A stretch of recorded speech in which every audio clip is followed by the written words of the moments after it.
Hello सभी को नमस्कार। मैं हरकिरत सिंह स्वागत करता हूं केपी कॉलेज के यूट्यूब चैनल पर। और हम देख रहे थे राजस्थान का अपवाह तंत्र, और उस राजस्थान के अपवाह तंत्र को हमने 3 भागों में बांटा था। एक था हमारे पास में आंतरिक अपवाह तंत्र, और एक था हमारे पास में अरब सागरीय और बंगाल की खाड़ी। यानी 3 प्रकार का अपवाह तंत्र देखने को मिलेगा कहाँ पे, राजस्थान के अंदर। तो हमने आंतरिक प्रवाह की जो नदियाँ थी उन्हें हमने कर लिया है पिछली वीडियो के अंदर। यदि आपने उसको नहीं देखा है तो एक बार पीछे का वीडियो जरूर देखना प्लेलिस्ट में जा कर के। और चलिए आगे बढ़ते हैं। तो आज हम देखने वाले हैं दूसरा 2 नंबर का जो अपवाह तंत्र है, ये है हमारे पास में अरब सागरीय अपवाह तंत्र। और इसके अंदर हमने जो नदियाँ देखी थी, इसमें नदियाँ हमने 4 नदियों को इम्पोर्टेंस दी थी कि हमारे पास में एक लूणी नदी रहेगी, एक हमारे पास में पश्चिमी बनास, साबरमती और माही। कोशिश करते हैं कि ये चारों नदियां आज की इस क्लास में हम कर सकें। तो चलिए शुरू होते हैं। देखो, सबसे पहले लूणी नदी की बात करते हैं। लूणी नदी, लूणी नदी। तो लूणी नदी जो है, लूणी नदी सबसे अधिक जिलों में प्रवाहित होने वाली नदी है। जैसे लूणी नदी जो है वो 6 जिलों में प्रवाहित होती है। 6 जिलों का उसका अपवाह क्षेत्र है, और 6 जिलों का इसका अपवाह क्षेत्र है, 6 जिलों में प्रवाहित होती है। और इसी प्रकार से बनास और चंबल जो नदियां हैं ये भी 6 जिलों को टच करती हैं, 6 जिलों में से होकर के गुजरती हैं। तो 6 जिलों से गुजरने वाली या सर्वाधिक जिलों से गुजरने वाली नदियां कौन कौन सी हैं? तो सबसे पहले हमारे पास में यही आता है कि लूणी, बनास और चंबल। ठीक है, तो कौन कौन से 6 जिले हैं उन नदियों के साथ देखेंगे। अभी हम इसके साथ देखते हैं कि इसके जिले कौन से हैं। तो देखिए, सबसे पहले ये अजमेर ज़िले में ये इसका उद्गम होगा। अजमेर ज़िले से इसका उद्गम होगा। अजमेर के बाद में ये जाएगी नागौर में, नागौर के बाद में जाएगी पाली, पाली के बाद में जोधपुर, जोधपुर के बाद में चलेंगे हम बाड़मेर, और बाड़मेर के बाद में हम चलेंगे जालोर, जालोर। ठीक है, जालोर। ये हमारे पास में 6 हो गए हैं। और इसके बाद में देखेंगे, जालोर के बाद में देखेंगे तो ये चली जाएगी कहाँ पे, गुजरात में चली जाएगी, गुजरात में चली जाएगी। और गुजरात का जो नीचे का जो एक हमारे पास में मिलेगा कच्छ की खाड़ी जो है, कच्छ की खाड़ी का जो क्षेत्र है उसकी थोड़ा सा ऊपर जो है वो कच्छ का एक दलदल क्षेत्र है, जिसे कच्छ का रण कहते हैं, कच्छ का रण। तो यानी कि ये नदी जो है कच्छ का रण। इससे पहले ज़रा समझ लीजिएगा कि ये हमारे पास में इस प्रकार से गुजरात की शेप है, और नीचे हम जाएंगे तो ये हमारे पास में इंडिया है, दक्षिण साउथ इंडिया है। और ये जो क्षेत्र है ये अरब सागर का है, अरब सागर। और ये जो क्षेत्र है बीच वाला, ये जो क्षेत्र हमें मिलेगा, ये हमें मिलेगी कच्छ की खाड़ी, कच्छ की खाड़ी। और ये जो है हमारे पास में ये वाला क्षेत्र रहेगा खंबात की खाड़ी, खंबात, खंबात की खाड़ी। तो पहले से ध्यान रखिएगा कि कौन सी नदी कहाँ जाकर गिरती है, क्योंकि ऐसा नहीं है कि जैसे लूणी, पश्चिमी बनास, साबरमती और माही ये सभी के सभी अरब सागर में तो अपना जल डालती हैं, लेकिन अरब सागर के वो कौन से पार्ट में जल डालती हैं, कि कच्छ की खाड़ी में डालती हैं या खंबात की खाड़ी में डालती हैं। तो ये इंपॉर्टेंट बनती है यहाँ पे अपनी बात। तो ध्यान रखिएगा, ये हमारे पास में कच्छ की खाड़ी है। तो इस कच्छ की खाड़ी से ऊपर का जो ये कच्छ है ना, ये जो कच्छ क्षेत्र है, ये पूरा का पूरा कच्छ जिला है, इसका अपने जो गुजरात है उसका एक ज़िला है। ठीक है, तो कच्छ जो है, तो इसीलिए देखना, ध्यान रखना कि ये जो कच्छ क्षेत्र है यहाँ पर इस क्षेत्र में क्या है, दलदली भूमि है, दलदली भूमि। यहाँ पे कैसी भूमि है, दलदल युक्त भूमि है। और इसी दलदल को कहते हैं कच्छ का रण। इसे क्या कहते हैं, कच्छ का रण कहते हैं। तो कच्छ का रण ये क्षेत्र कहलाता है। तो ये जो लूणी नदी है वो कच्छ के रण में आकर के विलुप्त हो जाती है। तो यदि आपको ऑप्शन दिया गया है कि लूणी नदी कहाँ विलुप्त होती है, अपना जल कहाँ गिराती है, और ऑप्शन में हमें यही दे दिया जाता है कि कच्छ का रण, कच्छ की खाड़ी, खंबात की खाड़ी या बंगाल की खाड़ी। इस प्रकार से हमें 4 ऑप्शन दिए गए हैं। तो सबसे पहले प्रायोरिटी हम किसको देंगे, कच्छ के रण को देंगे। कच्छ का रण हमारा आंसर बनेगा। और अगर कच्छ का रण ऑप्शन में नहीं है तब हम कह सकते हैं कि ये हमारे कहाँ पे गिरेगी, कच्छ की खाड़ी में अपना जल गिराएगी। क्लियर है, बात समझ चुके होंगे। तो आगे बढ़ते हैं। यहाँ इसने जल गिराया, तो अजमेर से ये निकली कहाँ से, अजमेर के अंदर हम बात करें अजमेर में, तो अजमेर के अंदर है नाग पहाड़ी, नाग नाग पहाड़ी, आना सागर झील, आना सागर झील नाग पहाड़ी अजमेर जिला से इस नदी का उद्गम होगा। और इस नदी का उद्गम होने के बाद में ये नागौर, पाली, जोधपुर, बाड़मेर, जालोर और गुजरात के बाद में ये कच्छ के रण में जाकर अपना जल गिराएगी। इसी बीच ध्यान रखिएगा कि ये जो क्षेत्र है ये अपने राजस्थान का है। तो ये कितने क्षेत्र, राजस्थान का जितना भी नदियों द्वारा सिंचित क्षेत्र है, जितना भी अपवाह क्षेत्र है, अपवाह क्षेत्र जितना भी है, उसका कितना हिस्सा लूनी नदी का है। यानी जितना भी जो नदियां हैं, टोटल की टोटल नदियां जो हैं, वो मान लेते हैं कि उनका जो क्षेत्र है वो 100% अपवाह क्षेत्र है, जो भी उनका अपवाह क्षेत्र रहेगा। तो उसमें से लूनी का हिस्सा कितना आता है, तो ध्यान रखिएगा लूनी जो है वो आती है 10.41%। ध्यान रखिएगा लूनी जो है 10.41% क्या रहेगा, अपवाह क्षेत्र रहेगा लूनी का। राजस्थान के कुल अपवाह क्षेत्र का कितना प्रतिशत लूनी का है, तो 10.41। यानी ये हमारे पास में क्या है, जैसे राजस्थान जो है भारत का कितना हिस्सा है, वो सेम उतना ही प्रतिशत हमारे पास यहाँ पे आ रही है। इसके बाद देखिएगा जरा, इसके बाद हम बात करते हैं तो नागौर जिला, नागौर के बाद में पाली, जोधपुर। जोधपुर में इस नदी पर क्या बना हुआ है, जसवंत सागर बांध बना हुआ है, जसवंत सागर बांध बना हुआ है यहाँ पे, ठीक है। उसके बाद बाड़मेर की बात करें तो बाड़मेर में इसके किनारे एक स्थान है जिसका नाम है बालोतरा। बालोतरा एक स्थान है, बालोतरा एक स्थान है जो कि इस नदी के पाट से भी नीचे है, इस नदी के पाट से भी क्या है, नीचे है। तो इस वजह से कि जब पुष्कर की पहाड़ियों में, अजमेर में पुष्कर कहाँ पे है, पुष्कर है अजमेर के अंदर। तो जब पुष्कर की पहाड़ियों में अधिक वर्षा होती है तो बाढ़ का प्रकोप कहाँ देखा जाता है, तो बाढ़ का प्रकोप हमें कहाँ मिलेगा, बालोतरा में मिलेगा। जैसे हमने घग्गर के बारे में पढ़ा था कि यदि ये पूर्व में ये बहुत अधिक उफान पर होती है तो इसका जो बाढ़ का प्रकोप है वो कहाँ मिलेगा हमें, तो हनुमानगढ़ जंक्शन हमारा आंसर आया था। तो ऐसे ही यहाँ पे भी ध्यान रखेंगे, यहाँ पे कौन आएगा, बालोतरा आएगा। ओके, इसके बाद देखते हैं जालोर। जालोर और गुजरात का जो क्षेत्र है, यहाँ पर इसके बहाव क्षेत्र को रेल या नेड़ा कहते हैं, रेल या नेड़ा कहा जाता है। कहाँ पर, जालोर और गुजरात की सीमा पर, किसको, लूनी नदी के बहाव क्षेत्र को। ओके, और इसी भी ध्यान रखिएगा ये जो बालोतरा है इसके बाद की जितनी भी क्षेत्र में मिलेगा, जितना भी नदी का बहाव है, उस बीच हमें लवणीय मिट्टी मिलेगी। कौन सी मिट्टी मिलेगी, लवणीय मिट्टी मिलेगी, लवण युक्त मिट्टी होगी, यानी कि खारेपन युक्त मिट्टी होगी। तो इसीलिए इस नदी को मीठी खारी कहा जाता है। क्यों, क्योंकि ये बालोतरा तक इसका जल मीठा रहेगा और बालोतरा के बाद इसका जल खारा हो जाएगा, इसलिए इसको मीठी खारी नदी कहते हैं। मीठी खारी नदी कहा जाता है, मीठी खारी नदी कहा जाता है, किसे, लूनी को कहा जाता है। ओके, और अब अगर हम इसको मैप के अंदर देखते हैं, मैप के ऊपर देखेंगे तो आप क्या पाएंगे, आप देखेंगे कि ये जो नदी है लूनी नदी, ये अधिक वर्षा वाले क्षेत्र से कम वर्षा वाले क्षेत्र की तरफ बहती है। यानी ये किस तरफ बहती है, अधिक वर्षा से, अधिक वर्षा वाले क्षेत्र से कम वर्षा की ओर, कम वर्षा वाले क्षेत्र की ओर बहती है, ठीक है। इसी के साथ साथ आप देखेंगे कि ये अरावली के पश्चिम में समांतर रूप में बहती है, अरावली के पश्चिम में समांतर बहती है। जैसे अरावली उत्तर पूर्व से दक्षिण पश्चिम की ओर है राजस्थान के अंदर, तो ऐसे ही ये नदी भी जो है उत्तर पूर्व से दक्षिण पश्चिम की ओर प्रवाहित होती है। क्लियर है। और इसी के साथ लास्ट में हम देख लेते हैं कि कालिदास ने इसे अंत सलीला की उपाधि दी है, अंत सलीला की उपाधि दी है, सलीला की उपाधि दी है।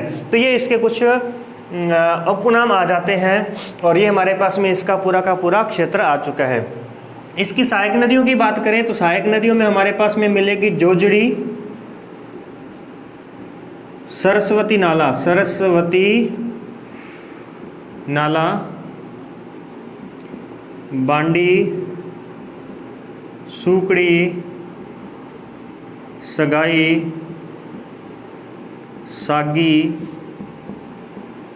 मीठड़ी, लीलड़ी, और जवाई। ठीक है, ये इसकी क्या है, सहायक नदियां हैं। तो इन सहायक नदियों में हम अगर देखते हैं तो सबसे इम्पोर्टेंट हमारे पास में एक तो आ जाती है जोजड़ी और एक आ जाती है हमारे पास में कौन सी, जवाई। क्योंकि जोजड़ी इम्पोर्टेंट क्यों है, वो इसीलिए कि ये जो जितनी भी नदियां इसकी सहायक हैं वो सारी की सारी नदियां इसके बाएं किनारे से मिलेंगे। इसके अंदर जो लूनी नदी, जहाँ इसका भाव क्षेत्र है, लूनी नदी इस प्रकार से अरावली से निकलती है और इस प्रकार से बहती है, तो इसके जितनी भी सहायक नदियाँ हैं वो सारी की सारी अरावली से निकलती हुई इसमें मिलेंगी। जबकि एक मात्र नदी, इसका अपवाद जो है वो कौन है, जोजड़ी, जो कि इसकी दाएं किनारे से इसमें एंटर होती है। दाएं किनारे से मिलने वाली नदी कौन सी है, तो जोजड़ी है, ये ध्यान रखिएगा। ये जोजड़ी नदी जो है ये पाटलू या पाटुदा गांव नागौर से निकलती है। पाटलू या पाटुदा गांव नागौर से निकलती है और ये जसवंत सागर बांध से पहले, जसवंत सागर बांध के पास में खेजड़ली खुर्द नामक एक गांव है जहां पर ये लूनी के साथ में मिल जाती है। खेजड़ली खुर्द एक गांव का नाम है। ठीक है, और इसी के बाद आप देखेंगे, आगे देखेंगे तो यहाँ हमारे पास में सुकड़ी नदी है, सुकड़ी और आगे सभी नदियाँ आ जाएंगी। तो जवाई नदी की बात करते हैं तो जवाई नदी का उद्गम जो है, ये जवाई नदी का उद्गम पाली की बाली तहसील, पाली के बाली तहसील के गोरिया गांव से इसका उद्गम होता है। गोरिया गांव, ठीक है, गोरिया गांव से इसका उद्गम होगा और इसका उद्गम गोरिया गांव से होता है। और इसके बाद में सुमेरपुर के निकट इस पर क्या बना हुआ है, सुमेरपुर के निकट इस पर क्या बना हुआ है, जवाई बांध बना हुआ है। जवाई बांध बना हुआ है जिसे मारवाड़ का अमृत सरोवर कहते हैं। मारवाड़ का अमृत सरोवर कहा जाता है। क्लियर है, तो ये ध्यान रखिएगा, मारवाड़ का अमृत सरोवर कहते हैं किसको, जवाई बांध को। और जवाई बांध के अंदर उदयपुर की झीलों का जो जल डाला जा रहा है, उदयपुर से जल लाने की कोशिश की जा रही है। दूसरी नदियां जो दक्षिण में जा रही हैं, जो कि एक आधे जिले को ही जल की व्यवस्था करवाती हैं, तो इसके लिए, इसके जवाई बांध को भरने के लिए, इसके जल के लिए सही परियोजना चलाई गई है। सही परियोजना, ध्यान रखिएगा, कौन सी, सही परियोजना चलाई जा रही है जवाई बांध में पानी डालने के लिए। क्लियर है इतनी बात, तो ये ध्यान रखिएगा। इस प्रकार से ये हमारे पास में इंपॉर्टेंट थी लूनी नदी। चलिए नेक्स्ट देखते हैं इसके बाद में पश्चिमी बनास को।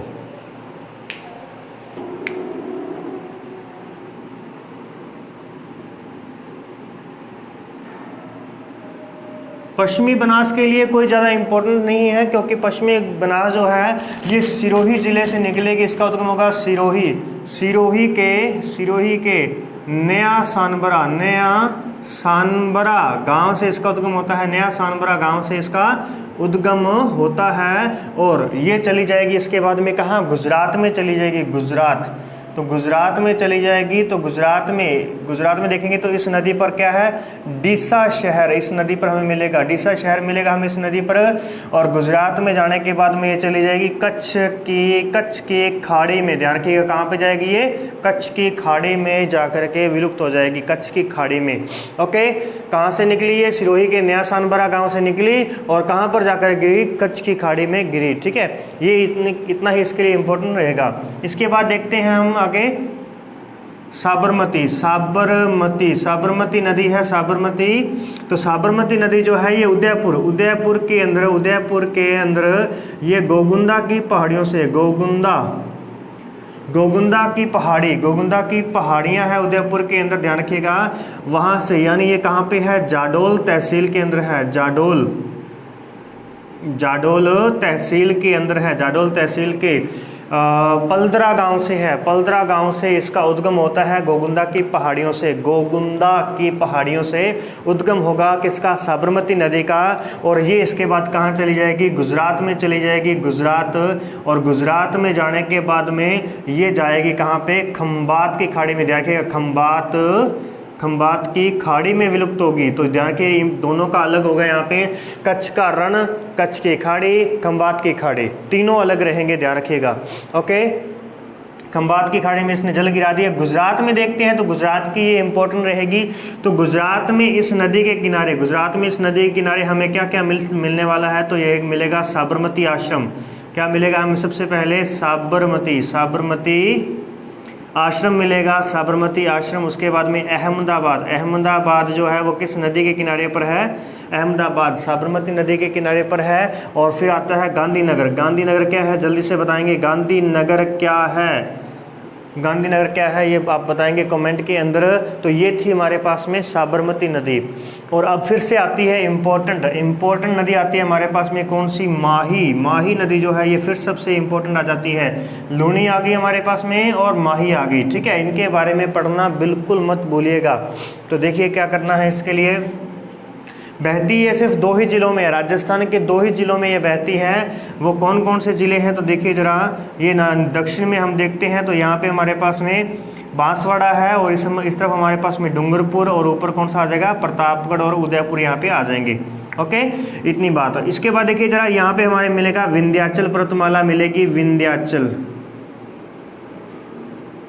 विंध्याचल पर्वतमाला हमें मिलेगी। उस विंध्याचल पर्वतमाला की कुछ पहाड़ियाँ हैं, आगे टुकड़ों के अंदर पहाड़ियाँ होती हैं, कटी फटी पहाड़ियाँ होती हैं, जिनमें से हमें मिलेगी यहाँ पे पहाड़ियाँ कौन सी? तो जाना पाव, मेहंद झील,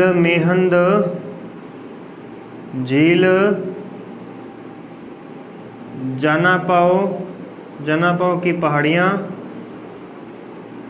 जाना पाव की पहाड़ियाँ, मेहंद झील, अमोरू की पहाड़ियाँ, अमोरू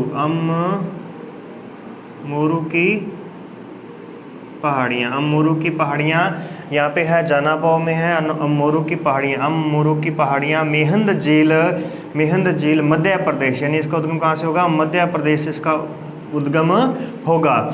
और इसके उद्गम के बाद में ये जो है ये हमारे पास एंटर करेगी खादू गांव से राजस्थान में ये एंटर करेगी, बांसवाड़ा के खादू गांव से एंटर करेगी। और एंटर करने के बाद में ये बहेगी प्रतापगढ़ और बांसवाड़ा की लगभग सीमा पे बहेगी, और उसके बाद में ये चली जाएगी बांसवाड़ा और डूंगरपुर की सीमा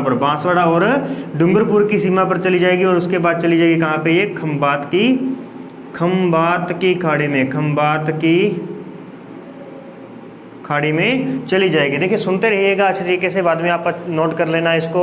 और अगर आपको इसके नोट्स चाहिए हो, क्योंकि यहाँ पे आपको अच्छे तरीके से अगर शो नहीं हो रहा है साफ़ तरीके से, तो आपको नोट्स में अच्छे तरीके से मिल जाएगा। और अगर आपको नोट्स चाहिए तो आप टेलीग्राम पर सर्च कर सकते हैं। टेलीग्राम पर आप सर्च करेंगे @HKSir2284, आप ये सर्च करेंगे तो आपके पास में चैनल आ जाएगा। उस चैनल पर आप एंटर करेंगे तो वहाँ आपको नोट्स मिल जाएंगे, ठीक है। और इसके अलावा आप कॉलेज के जो यूट्यूब चल रही है, तो आप कॉलेज के कॉन्टैक्ट नंबर से आप हमसे कॉन्टैक्ट कर सकते हैं। चलिए आगे देखते हैं। तो खंबात की खाड़ी में इसने अपना जल गिरा दिया। अब देखिए इस पर इम्पोर्टेंट हमें क्या मिलेगा, इम्पोर्टेंट हमें देखना है सबसे पहले राजस्थान में देखते हैं। तो खादू गांव से तो इसने एंटर किया, खादू गांव से एंटर किया है बांसवाड़ा के, और बांसवाड़ा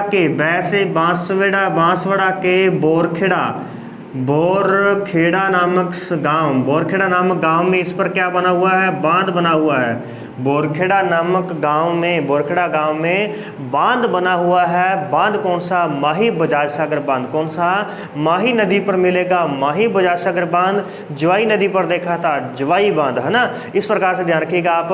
और बोरखेड़ा नामक गांव पर हमें क्या मिला? हमें बांध मिला है। और उसके बाद हम आगे देखते हैं तो यहाँ हमें एक स्थान का नाम है, एक स्थान है यहाँ पे नवाटापुरा, एक स्थान है नवाटापुरा स्थान है। इस नवाटापुरा स्थान पर क्या होता है? 3 नदियों का संगम होता है। 3 नदियाँ होती हैं। ये हम माही बनाई थी हमने, माही, जाखम और सोम, यानी सोम माही जाखम का त्रिवेणी संगम कहाँ पे होता है? सोम माही जाखम का त्रिवेणी संगम कहाँ पे होता है? तो ये मिलेगा नवाटापुरा, जहाँ पर वर्तमान में मेला लगता है। इस कारण से इसका नाम बदल के रख दिया गया है वेणेश्वर धाम, इसका नाम रख दिया है वेणेश्वर धाम, ठीक है। ओके, इसके बाद देखिए जरा, विनेश्वर धाम है। अब इस विनेश्वर धाम में मेला लगेगा। मैं से मेला है, मैं से माही नदी के किनारे पर मेला है, तो माही नदी पर मेला लगेगा माघ पूर्णिमा को। कब लगेगा? माघ पूर्णिमा को मेला लगेगा, माघ पूर्णिमा को मेला लगेगा।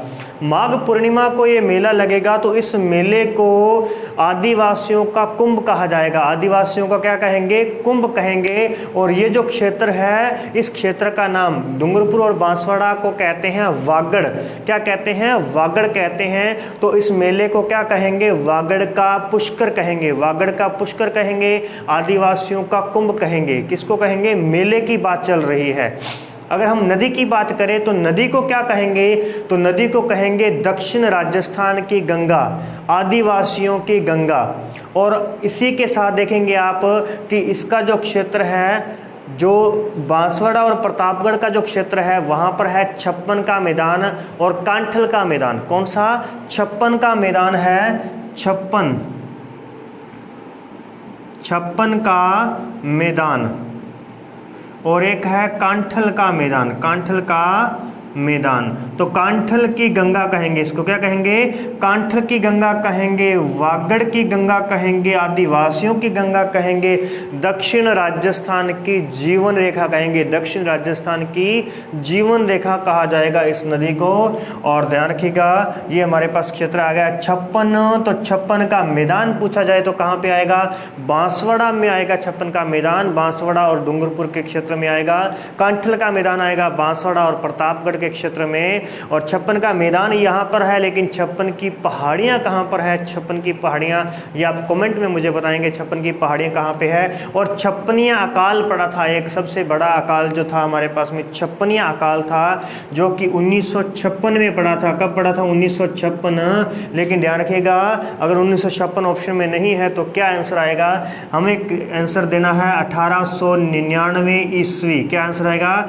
1899 ईस्वी आएगी, क्योंकि 1956 क्या है? विक्रमी संवत है। ये क्या है? विक्रमी संवत है। क्लियर है? इस प्रकार से कंफ्यूजन में नहीं जाना है। एग्जामिनर हमेशा हमसे एक स्टेप आगे चलता है, तो आपके पास जितनी भी नॉलेज है उस नॉलेज को आपने एक स्टेप आगे लेकर के जाना है। आप जरूर एग्ज़ाम क्रैक कर सकते हैं। ठीक है, तो ये था हमारे पास में